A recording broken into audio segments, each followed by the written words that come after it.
suis Max Philibert, je suis le secrétaire du CSE Kyndryl qui a été issu de chez IBM et on a été créé en 2022 pour Kyndryl. Kyndryl, c'est le numéro 1 mondial de délivrance de services d'infrastructure pour nos clients. On aide nos clients à développer leur informatique pour le développement et la mise sur cloud avec certains partenaires de chez Kyndryl. Nous avons 44 élus, 22 titulaires, 22 suppléants. Sorti de là, nous avons créé un bureau du CSE où nous sommes 5 personnes issues de diverses orientations syndicales. On n'est que 5 à gérer justement ces 1200 ouvrants droit et leurs ayants droit qui se montent à pratiquement le double, donc on a à peu près 3400 personnes entre les ayants droit et les ouvrants droit. On a un rôle social pour l'aide si jamais en cas de besoin, mais aussi on a un rôle pour aider les personnes à financer leurs congés, financer leurs loisirs, financer leurs activités. Tout ça, voilà, on est juste 5 personnes pour gérer toutes les factures, toutes ces choses-là.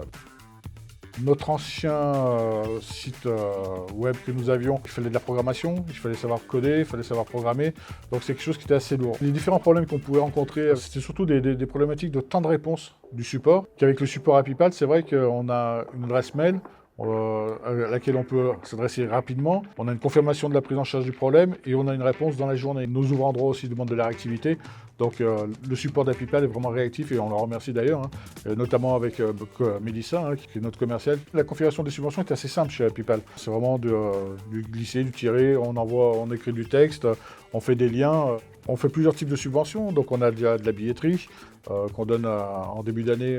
Ils le consomment soit sur la plateforme Happypal, puisque la plateforme Happypal offre un large catalogue de billetterie, aussi bien cinéma, théâtre, spectacle, parc d'attractions. Donc les gens soit achètent directement sur le site Happypal, soit se font rembourser par nous. Après on a ce qu'on appelle la famille loisirs, liberté loisirs, où là c'est un montant qui dépend justement de la composition familiale. Et avec ce montant, les gens, pareil, soit ils prennent des voyages qui sont fournis dans le catalogue Happypal, soit ils achètent à l'extérieur et ils demandent des remboursements. Et derrière, on a un peu ce qui est standard, c'est-à-dire la rentrée scolaire, l'arbre de Noël, donc voilà, tout ça. Le plus gros module qu'on utilise, ça va être le module remboursement, qui est parfait pour justement la configuration de Kyndryl, qui est dispersée sur toute la France, puisque on peut faire des remboursements pour toute la France, mais on peut faire aussi des remboursements localisés, pour chaque région, pour chaque ville. Tout comme le module communication, qui est vraiment très bien fait, puisque justement on peut cibler les personnes qu'on veut. Je veux dire, si on veut dire quelque chose à Marseille, mais pas le dire à Nice, puisque c'est un événement qui se passe à Marseille, on va cibler uniquement les gens qui sont à Marseille. On a vraiment un taux d'utilisation, un taux d'inscription qui est assez énorme. On a 99% des gens à qui on envoie des invitations qui s'inscrivent. On a un taux d'utilisation, je crois, qui est 83%, ce qui a l'air d'être assez énorme, l'utilisation du site. Donc voilà, on pense comme quoi le site Happypal et les subventions qu'on propose sont quelque chose qui intéresse nos ouvrants droit. On a des propositions d'évolution qu'on demande au support ou qu'on demande à Mélissa et qui sont prises en compte après avec la partie développeur. Et d'ailleurs, c'est bien pour ça qu'en 2023, on a eu le prix d'innovation chez Happypal, puisqu'on a été assez moteur sur la mise en place de nouveaux outils, de nouvelles fonctions au sein du site Happypal. C'est la première année qu'on utilise le module événement, puisqu'avant on se débrouillait en mailing et compagnie. On en a parlé à Happypal et Happypal a justement évolué et avancé sur ce module d'événement. Et je vais prendre la région parisienne que mon collègue gère. Il a créé le module événement avec 5 animations. Il y a le Théâtre de Mogador, il y a le Cirque du Soleil, il y en a plusieurs. Et justement là, on lance les inscriptions et les gens viennent s'inscrire sur le site. On a même réussi à avoir avec Mélissa l'accès à Stripe, qui est un module financier, où on peut gérer justement des inscriptions avec ou sans participation.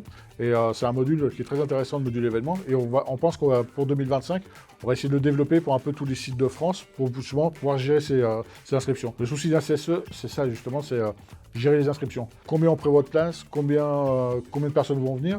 Et l'avantage avec le module événement, c'est que les gens viennent s'inscrire, participation ou pas participation. Par exemple, sur Paris, il y a une participation. Sur Lyon, il y en a une aussi, ce qui permet d'engager les gens de venir, puisqu'on avait des soucis justement auparavant. Avec le module événement d'Happypal, les gens s'engagent plus loin, mais on espère que le taux d'adhésion des gens qui seront inscrits sera à 100%. Bien sûr que je recommanderais Happypal, puisque c'est sa facilité d'utilisation, aussi bien en tant qu'élu, en tant qu'administrateur de la plateforme, qu'en tant qu'utilisateur. Sa simplicité de création de subventions, création d'événements. Si jamais il y a des choses qui ne sont pas dans Happypal, on peut facilement les faire intégrer, un nouveau prestataire, une nouvelle solution. Donc c'est facile à créer des nouveaux événements, des nouveaux prestataires chez Happypal. Il suffit juste de vous le demander et Happypal derrière fait. Et c'est vraiment très très simple pour des administrateurs et ensuite à l'utilisation pour nos utilisateurs.